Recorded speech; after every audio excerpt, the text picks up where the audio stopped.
Hello friends, ఎలా ఉన్నారు? This is your Naushad Khan sir. Welcome back to my channel easy learning in detailed way.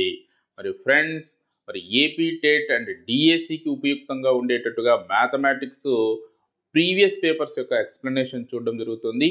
మరి ఈ particular వీడియోలో AP TET 2024 ఫిబ్రవరిలో నిర్వహించినటువంటి పరీక్షలో ఫస్ట్ పేపర్లో మ్యాథమెటిక్స్ యొక్క ఎక్స్ప్లెనేషన్ చూద్దాం. చూడండి, ఫస్ట్ క్వశ్చన్. సి, నా వద్ద కొంత సొమ్ము ఉంది, నువ్వు నాకు 200 ఇస్తే మొత్తము 780 రూపాయలు అవుతుంది. అయితే ముందు నా వద్ద ఉన్న సొమ్ము ఎంత అని అడుగుతూ ఉన్నారు. చూడండి, నా వద్ద కొంత సొమ్ము ఉంది, ఎంత ఉందో తెలియదు, ఎక్స్ అనుకుందాం. దానికి 200 కలిపితే ఎంత అవుతుంది అంటున్నారు? 780 రూపాయలు అవుతుంది అనమాట. మరి 200కి ఎంత కలిపితే 780 అవుతుంది? 780 నుంచి 200ని తీసివేత చేస్తే వస్తుంది. x is equals to 780 minus 200 అంటే ఎంత ఉంటుంది? 580 రూపాయలు. 580 రూపాయలు. So option 3 correct answer. ఇదే విధంగా రెండో ప్రశ్న చూద్దాం. చూడండి, యాదమ్మ తన తోట నుండి 5 కిలోల గులాబీ పువ్వులు కోసి సంతలో అమ్మింది. దాని మొత్తము ఆమెకు 960 రూపాయలు వచ్చాయి. అయితే ప్రతి కిలోకు ఆమెకు వచ్చిన సొమ్ము 5 కిలోలు ఎంత? 5 కిలోలు 960 రూపాయలు అయితే 1 కిలో అన్నప్పుడు ఏం చేస్తాము? 960ని 5తో భాగాహారం చేస్తాం. చూడండి, 5 ఒకట్లు 46, 5 9, 5 2 అంటే 1 కిలో ధర ఎంత అవుతుంది? 192 రూపాయలు అవుతుంది. 192. ఒకటి ఆప్షన్ 2 సరైన సమాధానం. తర్వాత మూడో ప్రశ్న చూద్దాం.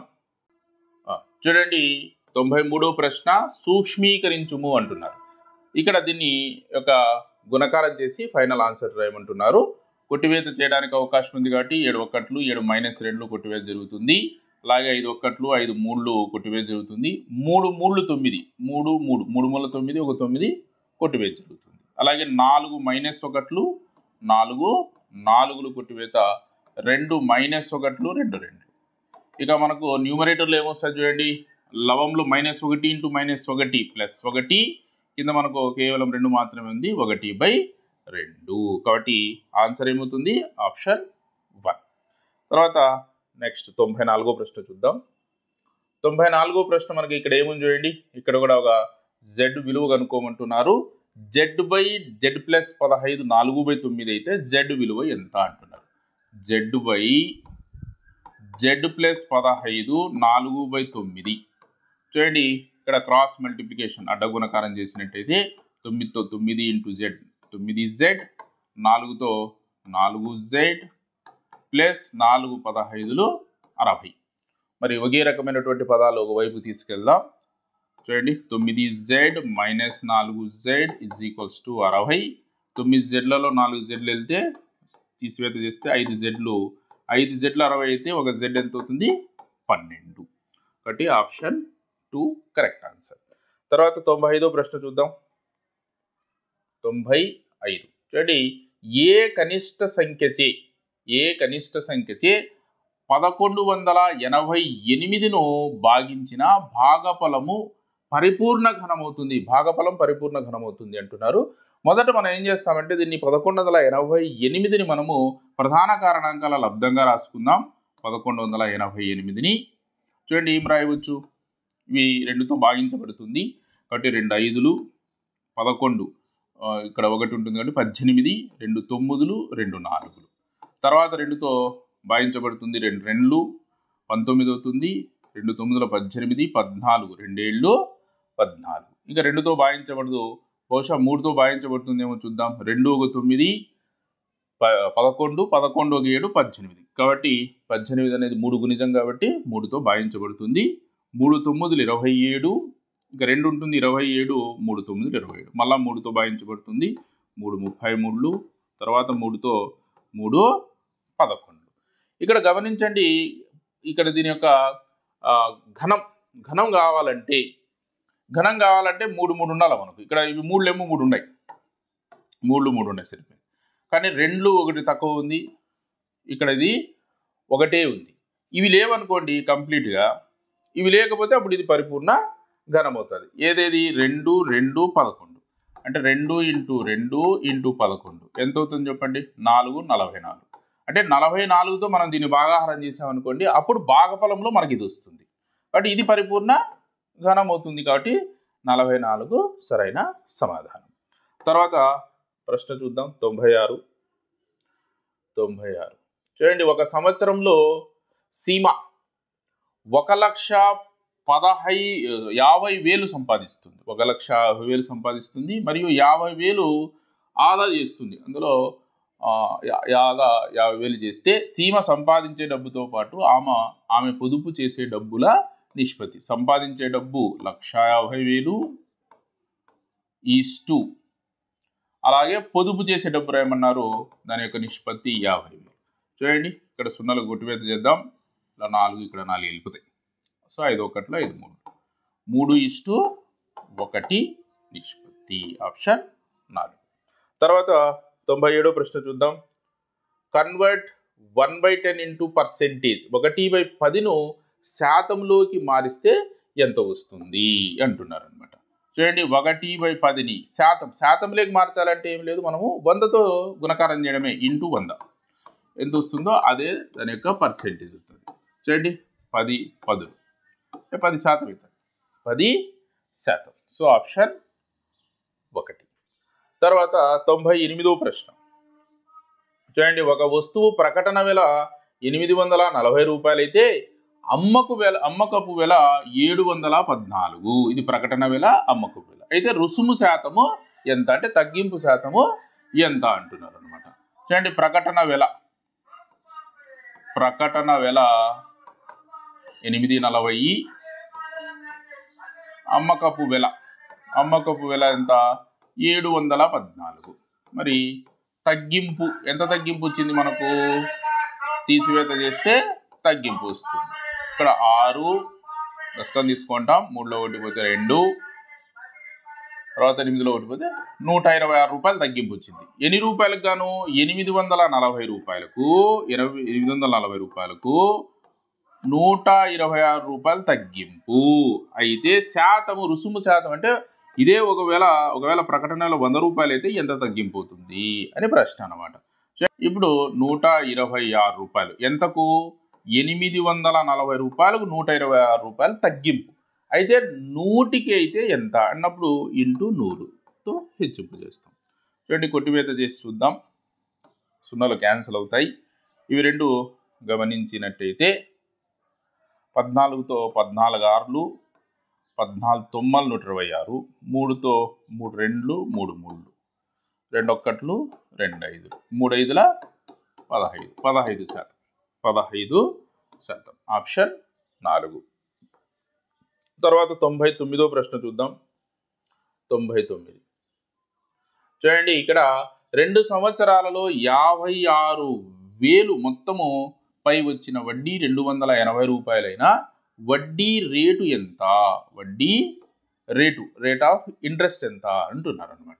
ఇక్కడ ఇది మొత్తము పి, ఇది అసలు అనమాట. అసలు ఎంత? 56,000. అలాగే వడ్డీ ఇంట్రెస్ట్ ఎంత వచ్చింది మనకు? 280 రూపాయలు. ఎంత సమయము? టైం వచ్చేసి 2 సంవత్సరాలు. అయితే రేట్ ఆఫ్ ఇంట్రెస్ట్ కనుక్కోవాలి.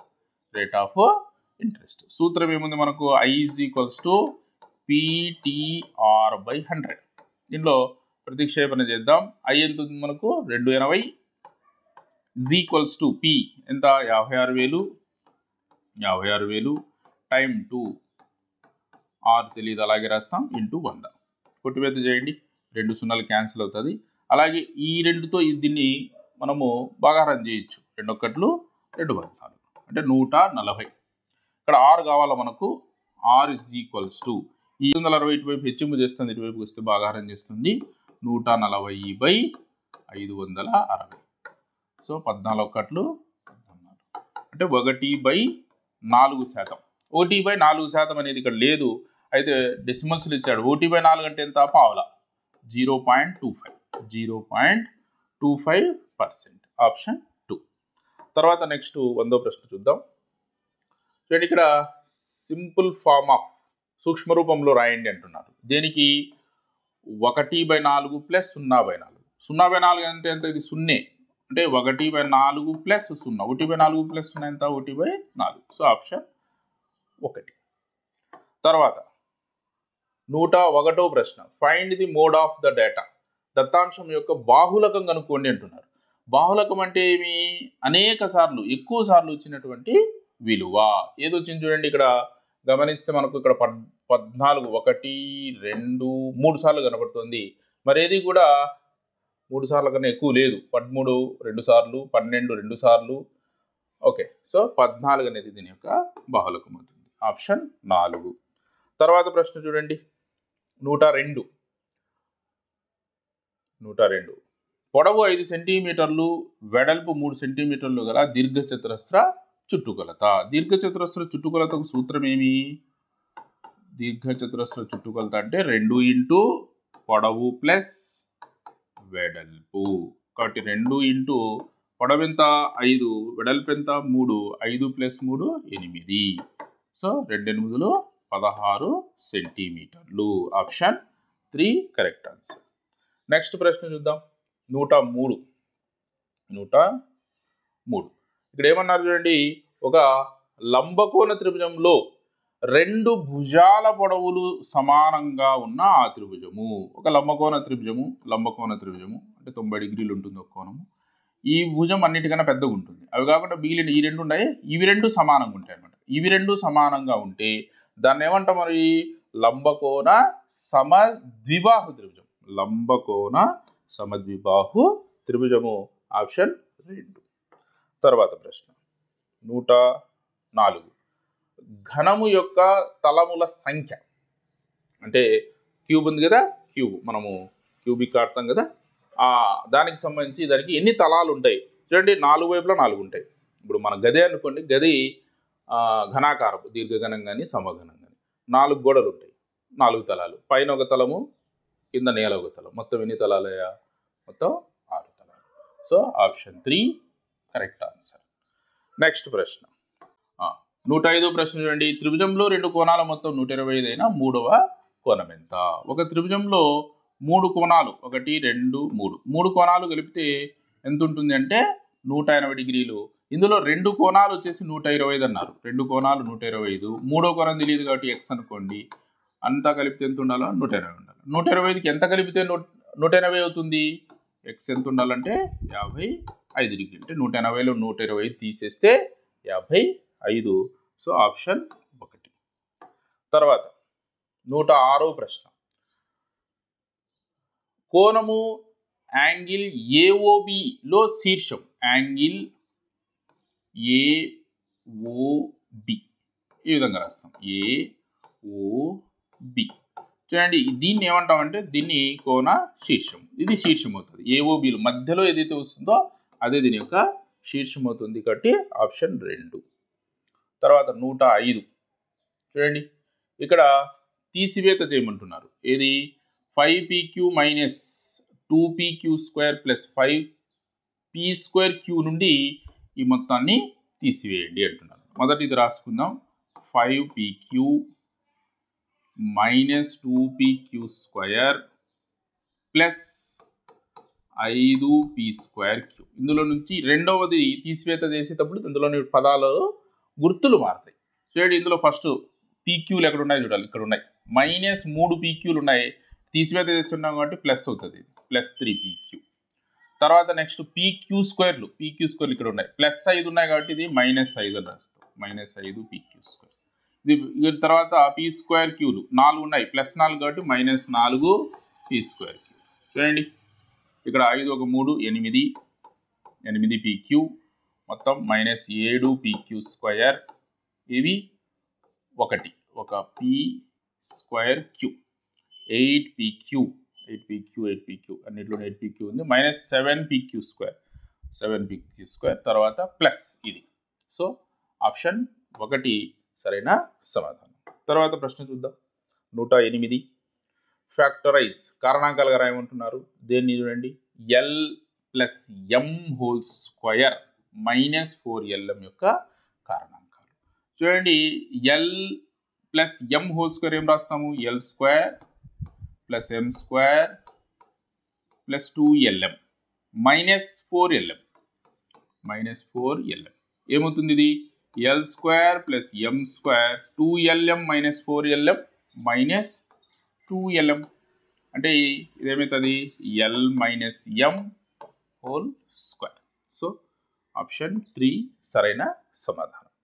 తర్వాత ప్రశ్న చూద్దాం. 109 ప్రశ్న చూడండి. ఒక పుస్తకాల కట్టలో 20 మిల్లీమీటర్ల మందం గల 5 పుస్తకాలు, 0.01668 మిల్లీమీటర్ల మందం గల 5 పేపర్లు గలవు. అయినా ఆ పుస్తకాల కట్ట యొక్క మొత్తము మందం ఎంత అంటున్నారు అన్నమాట. మొదట 20 మిల్లీమీటర్లు ఉన్న 5 పుస్తకాల మందం ఎంతో చూద్దాం. 20 మిల్లీమీటర్లు ఇంటూ 5 మొత్తం మందం ఎంత అవుతుంది, 100 మిల్లీమీటర్లు అవుతుంది. 100 మిల్లీమీటర్లు. చూడండి, 0.016 మిల్లీమీటర్లు ఉన్నటువంటి పేపర్లు ఎన్ని ఉన్నాయి, 5 ఉన్నాయి. కాబట్టి దీని మందం ఎంత అవుతుంది, 0.080 మిల్లీమీటర్లు అవుతుంది. ఇక్కడ పాయింట్ తర్వాత ఇక్కడ చివరిలో ఉన్నటువంటి ఈ సున్నకు విలువ ఉండదు కాబట్టి 0.08 మిల్లీమీటర్లు అనొచ్చు. మొత్తం అంతా ఎంత అవుతుంది చూడండి, మొత్తం వచ్చేసి మొత్తం మందం 100కు 0.08 కలిపితే 100.08 మిల్లీమీటర్లు. అయితే దీన్ని ప్రామాణిక రూపంలో ఈ విధంగా రాయగలిగితే ఏ విధంగా రాస్తాము చూడండి. ఎప్పుడు కూడా పాయింట్ తొలగించినాం అనుకోండి, ఇక్కడ ఈ పాయింట్ తొలగించిన తర్వాత ఇంటూ పాయింట్ తర్వాత ఎన్ని అయితే డెసిమల్స్ ఉన్నాయో దాన్ని 10⁻⁻2 అని రాస్తాం.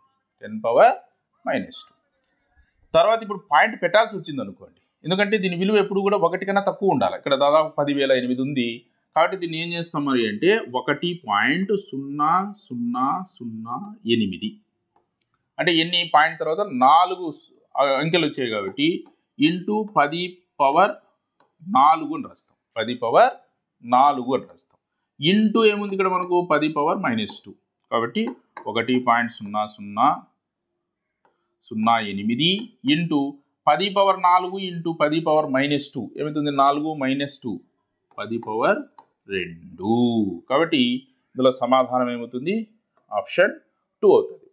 1.0008 ఇంటూ 10². తర్వాత ప్రశ్న చూద్దాం.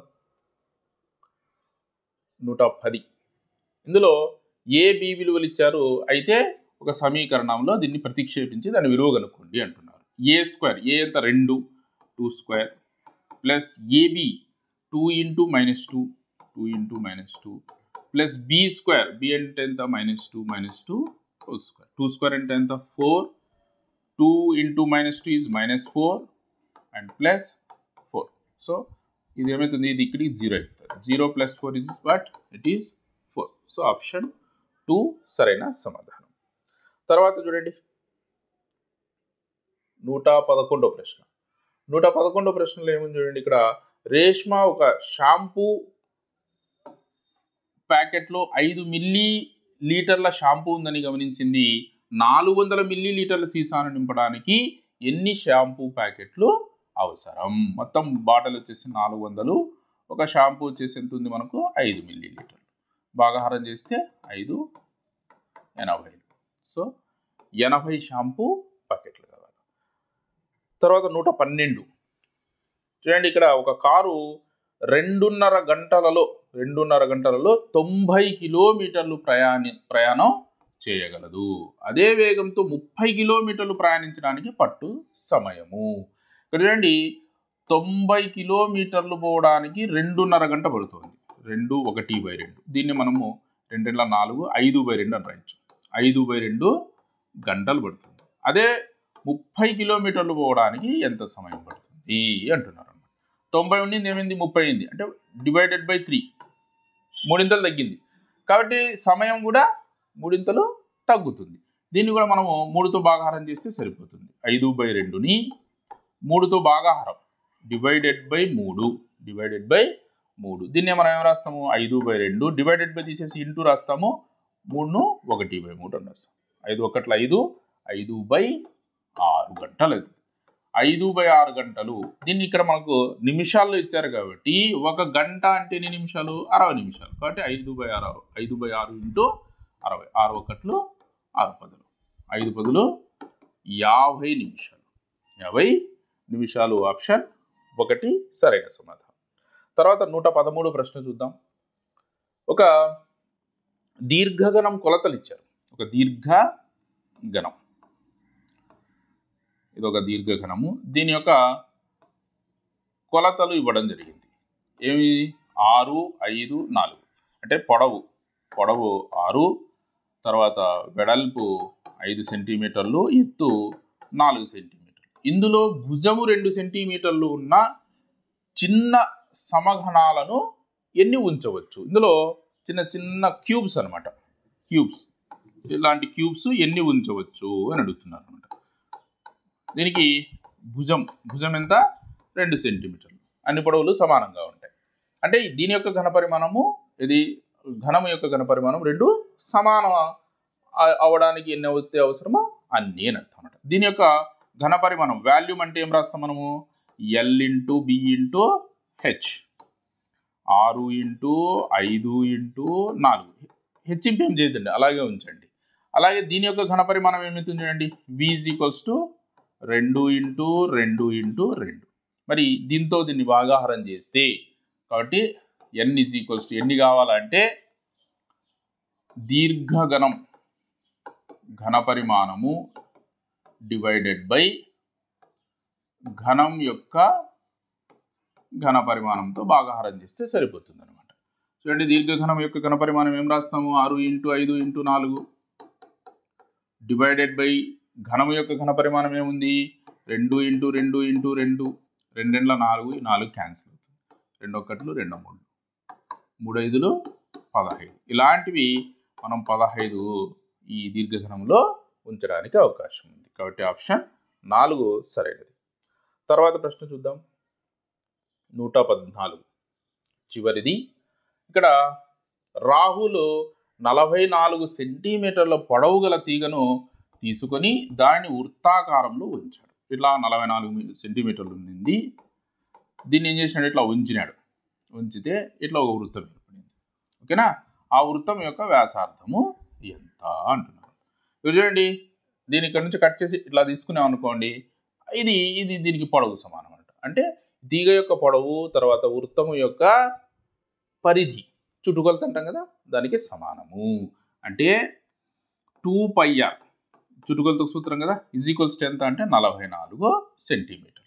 కాబట్టి 2 ఒకట్లు 2 2 2 22 క్యాన్సిల్. పై అంటే ఎంత 22/7 ఇంటూ r = 22. 22 ఒకట్లు 22 ఒకట్లు క్యాన్సిల్ అవుతుంది. కాబట్టి ఆర్ను సబ్జెక్ట్గా తీసుకుంటే r = 7 ఒకట్లు 7 సెంటీమీటర్లు. వ్యాసార్థము ఎన్ని సెంటీమీటర్లు 7 సెంటీమీటర్లు. ఈ విధంగా దీని యొక్క ఎక్స్ప్లెనేషన్ చెప్పుకోవచ్చు. మరి నెక్స్ట్ వీడియోలో మరొక పేపర్లో మ్యాథమెటిక్స్ యొక్క ఎక్స్ప్లెనేషన్ చూద్దాం. హోప్ ఈ వీడియో మీకు నచ్చిందని భావిస్తున్నాను. ఈ వీడియో కింద మీకు నచ్చినట్టయితే లైక్ చేయండి, షేర్ చేయండి మరియు సబ్స్క్రైబ్ చేయండి. ఒకవేళ మీకు ఉపయోగపడకపోయినా ఎవరికైతే ఉపయోగమని మీరు భావిస్తారో వాళ్ళకు తప్పక షేర్ చేస్తారని నేను ఆశిస్తున్నాను. Thank you so much for watching this video and choosing my channel.